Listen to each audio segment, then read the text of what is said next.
Hello everyone. The topic for today is rental property repairs versus renovation.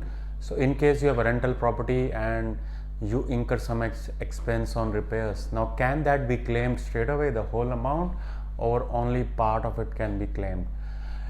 Well, it all depends what kind of repair is that. So repair basically means if you have fixed something. For example, if the water is leaking and you fix that like if you fix that tap, then it's a repair. You have not replaced that tap, you have fixed that, you have repaired it, you have not replaced it.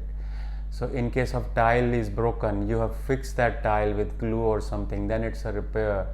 On the other hand, if you have replaced all the tiles with brand new tiles with so that is a renovation, that is a capital expenditure, and it can be claimed, but only a part of it. It will be some amount will be claimed as a depreciation.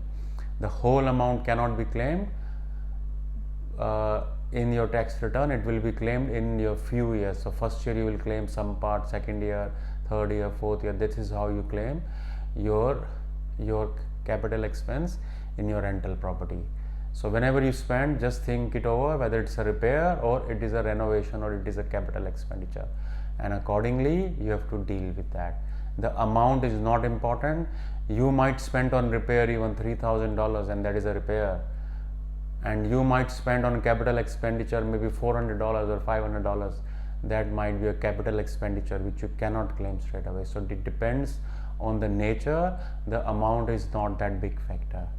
Okay, thanks for watching. See you in the next video. And in case you have any inquiry, just register on our website, just fill your details on our website, and one of the accountant will call you and answer your query free of charge. We don't charge you if you have any query on this video or on any other video. Okay, thanks for watching. Bye for now.